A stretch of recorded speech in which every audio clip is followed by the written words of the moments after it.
नमस्कार। आइए सुनते हैं मुंशी प्रेमचंद की लिखी कहानी विमाता। स्त्री की मृत्यु के 3 ही मास बाद पुनर्विवाह करना मृतात्मा के साथ ऐसा अन्याय और उसकी आत्मा पर ऐसा आघात है जो कदापि क्षम्य नहीं हो सकता। मैं यह कहूँगा कि उस स्वर्गवासिनी की न मुझसे अंतिम प्रेरणा थी और न मेरा शायद यह कथन ही मान्य समझा जाए कि हमारे छोटे बालक के लिए माँ की उपस्थिति परम आवश्यक थी। इस विषय में मेरी आत्मा निर्मल है और मैं आशा करता हूँ कि स्वर्गलोक में मेरे इस कार्य की निर्दय आलोचना न की जाएगी। सारांश यह है कि मैंने विवाह किया और यद्यपि एक नवविवाहिता वधू को मातृत्व उपदेश बेसुरा लाग था, पर मैंने पहले ही दिन अम्बा से कह दिया कि मैंने तुमसे केवल इस अभिप्राय से विवाह किया है कि तुम मेरे भोले बालक की माँ बनो और उसके हृदय से उसकी माँ की मृत्यु का सुख भुला दो। 2 मास व्यतीत हो गए। मैं संध्या समय मुन्नू को सान लेकर वायु सेवन को जाया करता था। लौटते समय कतिपय मित्रों से भेंट भी कर लिया करता था। उन संगतों में मुन्नू श्यामा की भांति चहकता।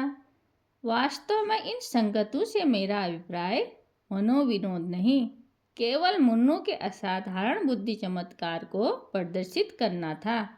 मेरे मित्रगण जब मुन्नू को प्यार करते और उसकी विलक्षण बुद्धि की सराहना करते तो मेरा हृदय बांसु उछलने लगता था। एक दिन मैं मुन्नू के साथ बाबू ज्वाला सिंह के घर बैठा हुआ था। ये मेरे परम मित्र थे। मुझमें और उनमें कुछ भेदभाव न था। इसका अर्थ यह नहीं है कि हम अपनी क्षुद्रताएं, पारिवारिक कलह आदि और अपनी आर्थिक कठिनाइयां बयान किया करते थे। नहीं, हम इन मुलाकातों में भी अपनी प्रतिष्ठा की रक्षा करते थे और अपनी दुर्वस्था का जिक्र कभी हमारी जबान पर न आता था। हम अपनी कालिमाओं को सदैव छिपाते थे। एकता में भी भेद था और घनिष्ठता में भी अंतर। अचानक बाबू ज्वाला सिंह ने मुन्नू से पूछा, क्यों, तुम्हारी अम्मा तुम्हें खूब प्यार करती है ना? मैंने मुस्कुराकर मुन्नू की ओर देखा। उसके उत्तर के विषय में मुझे कोई संदेह न था। मैं भली भांति जानता था कि अम्मा उसे बहुत प्यार करती है, परंतु मेरे आश्चर्य का ठिकाना न रहा जब मुन्नू ने इस प्रश्न का उत्तर मुख से न देकर नेत्रों से दिया। उसके नेत्रों से आंसू की बूंदें टपकने लगी। मैं लज्जा से गड़ गया। इस अश्रुजल से अम्बा के उस सुंदर चित्र को नष्ट भ्रष्ट कर दिया जो गत 2 मास से मेरे हृदय में अंकित कर रखा था। ज्वाला सिंह ने कुछ संशय की दृष्टि से देखा और पुनः मुन्नू से पूछा, क्यों रोते हो बेटा? मुन्नू बोला, रोता नहीं हूँ, आंखों में धुआं लग गया था। ज्वाला सिंह का विमाता की ममता पर संदेह करना स्वाभाविक बात थी, परंतु वास्तव में मुझे भी संदेह हो गया। अम्बा सहृदयता और स्नेह की वह देवी नहीं है जिसकी सराहना करते मेरी जिह्वा न थकती थी। वहाँ से उठा तो मेरा हृदय भरा हुआ था और लज्जा से माथा न उठता था। मैं घर की ओर चला तो मन में विचार करने लगा कि किस प्रकार अपने क्रोध को प्रकट करूं। क्यों न मुंह ढांक कर सो रहूं। अम्बा जब पूछे तो कठोर साज से कह दूं कि सिर में पीड़ा है, मुझे तंग मत करो। भोजन के लिए उठाए तो झिड़क कर उत्तर दूं। अम्बा अवश्य समझ जाएगी कि कोई बात मेरी इच्छा के प्रतिकूल हुई है। मेरे पांव पकड़ने लगेगी।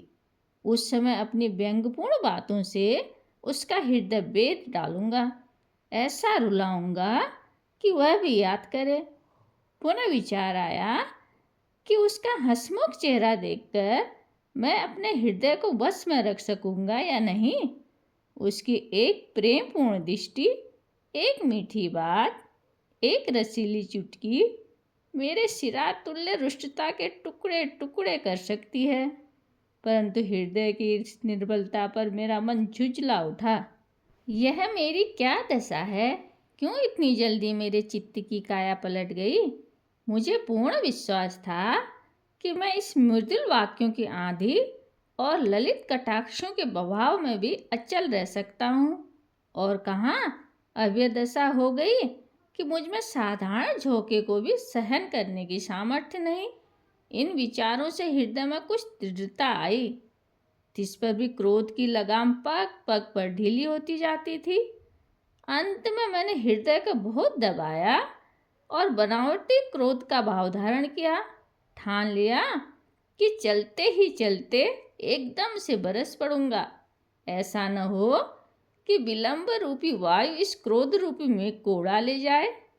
परंतु ज्यों ही घर पहुंचा, अम्बा ने दौड़कर मुन्नू को गोद में ले लिया और प्यार से सने हुए कोमल स्वर में बोली, आज तुम इतनी देर तक कहाँ घूमते रहे?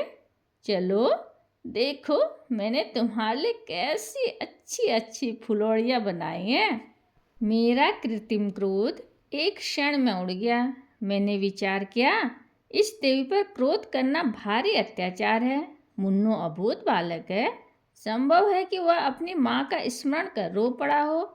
अम्बा इसके लिए दोषी नहीं ठहराई जा सकती। हमारे मनोभाव पूर्ण विचारों के अधीन नहीं होते।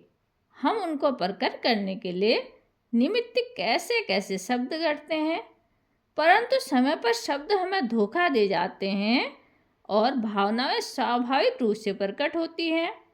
मैंने अम्बा को न तो कोई व्यंगपूर्ण बात कही और न क्रोधित हो मुख ढांक कर सोया, बल्कि अत्यंत कोमल स्वर में बोला, मुन्नू ने आज मुझे अत्यंत लज्जित किया। खजांची साहब ने पूछा, तुम्हारी नई अम्मा तुम्हें प्यार करती है या नहीं? तो ये रोने लगा। मैं लज्जा से गड़ गया। मुझे तो स्वप्न में भी यह विचार नहीं हो सकता कि तुमने इसे कुछ कहा होगा, परंतु अनाथ बच्चों का हृदय उस चित्र की भांति होता है जिस पर एक बहुत ही साधारण पर्दा पड़ा हुआ हो। पवन का साधारण झोंका भी उसे हटा देता है। ये बातें कितनी कोमल थी, इस पर भी अम्बा का विकसित मुखमंडल कुछ मुरझा गया। वह सजल नेत्र होकर बोली, इस बात का विचार तो मैंने यथासाध्य पहले ही दिन से रखा है, परंतु यह असंभव है कि मैं मुन्नू के हृदय से माँ का शोक मिटा दूं। मैं चाहे अपना सर्वस्व अर्पण कर दूं, परंतु मेरे नाम पर जो सौतेलेपन की कालिमा लगी हुई है वह मिट नहीं सकती। मुझे भय था कि इस वार्तालाप का परिणाम कहीं विपरीत न हो, परंतु दूसरे ही दिन मुझे अम्बा के व्यवहार में बहुत अंतर दिखाई देने लगा। मैं उसे प्रातः सायंकाल पर्यंत मुन्नू की ही सेवा में लगी हुई देखता, यहाँ तक कि उस धुन में उसे मेरी भी चिंता न रहती थी। परंतु मैं ऐसा त्यागी न था कि अपने आराम को मुन्नू पर अर्पण कर देता। कभी कभी मुझे अम्बा की यह अश्रद्धा न भाती, परंतु मैं कभी भूलकर भी इसकी चर्चा न करता। एक दिन मैं अनियमित रूप से दफ्तर से कुछ पहले ही आ गया। क्या देखता हूँ कि मुन्नू द्वार पर भीतर की ओर मुख किए हुए खड़ा है। मुझे इस समय आँख मिचौनी खेलने की सूझी। मैंने दबे पांव पीछे से जाकर उसके नेत्र मूंद दिए, पर शोक उसके दोनों गाल अश्रुपूरित थे। मैंने तुरंत दोनों हाथ हटा लिए। ऐसा प्रतीत हुआ मानो सर्प ने डस लिया हो। मेरे हृदय पर एक चोट लगी। मुन्नू को गोद में लेकर बोला, मुन्नू क्यों रोते हो? यह कहते कहते मेरे नेत्र भी सजल हो आए। मुन्नू आंसू पीकर बोला, जी नहीं, रोता नहीं हूँ। मैंने उसे हृदय से लगा लिया और कहा, अम्मा ने कुछ कहा तो नहीं? मुन्नू ने सिसकते हुए कहा, जी नहीं, मुझे वे बहुत प्यार करती हैं। मुझे विश्वास न हुआ। पूछा, वो प्यार करती तो तुम रोते क्यों? उस दिन खजांची के घर भी तुम रोए थे। तुम मुझसे छिपाते हो। कदाचित तुम्हारी अम्मा अवश्य तुमसे कुछ क्रुद्ध हुई है। मुन्नू ने मेरी ओर कातर दृष्टि से देखकर कहा, जी नहीं, वे मुझे प्यार करती है, इसी कारण मुझे बार बार रोना आता है। मेरी अम्मा मुझे अत्यंत प्यार करती थी। वे मुझे छोड़कर चली गई। नहीं अम्मा, उससे भी अधिक प्यार करती है, इसलिए मुझे भय लगता है कि उसकी तरह ये भी मुझे छोड़कर न चली जाए। यह कहकर मुन्नू पुनः फूट फूट कर रोने लगा। मैं भी रो पड़ा। अम्बा के इस स्नेहमय व्यवहार से मुन्नू के सुकोमल हृदय पर कैसा आघात किया था। थोड़ी देर में स्तंभित रह गया। किसी कवि की यह वाणी स्मरण आई कि पवित्र आत्माएं इस संसार में चिरकाल तक नहीं ठहरती। कहीं भावी ही इस बालक की जीवा से तो यह शब्द नहीं निकल रहा है। ईश्वर न करे कि यह अशुभ दिन देखना पड़े।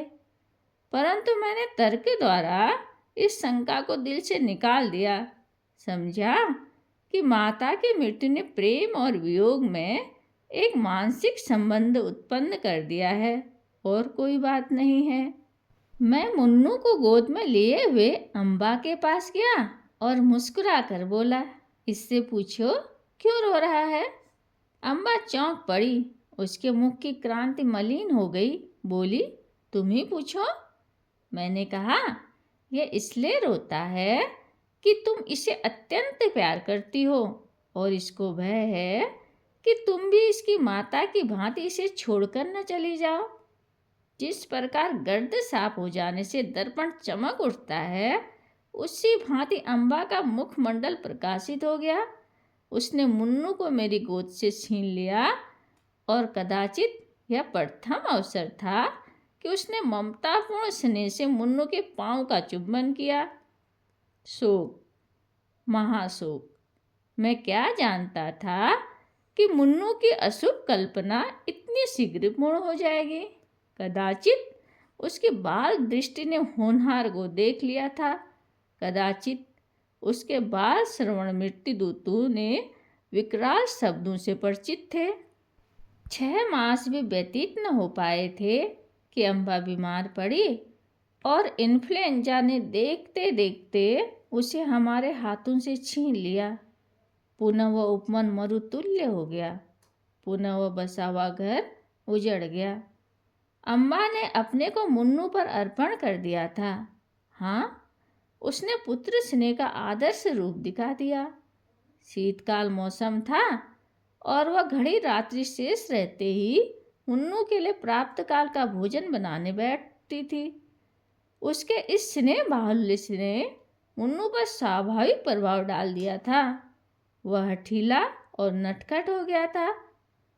जब तक अम्बा भोजन कराने न बैठे, मुँह में कौर न डालता। जब तक अम्बा पंखा न झले, वह चारपाई पर पाँव न रखता। उसे छेड़ता, चिढ़ाता और हैरान कर डालता। परंतु अम्बा को इन बातों से आत्मिक सुख प्राप्त होता था। वह इन्फ्लुएंजा से करा रही थी। करवट लेने तक की शक्ति न थी। शरीर तवा हो रहा था। परंतु मुन्नू के प्राप्त काल के भोजन की चिंता लगी रहती थी। हाय, वह निस्वार्थ मातृ स्नेह अब स्वप्न हो गया। उस सपने के स्मरण से अब भी हृदय गदगद हो जाता है। अम्बा के साथ मुन्नू का चुलबुलापन तथा बाल कीड़ा विदा हो गई। अब वह शोक और नैराश्य की जीवित मूर्ति है। वह अब नहीं रोता। ऐसा पदार्थ होकर अब उसे कोई खटका, कोई भय नहीं रहा। धन्यवाद।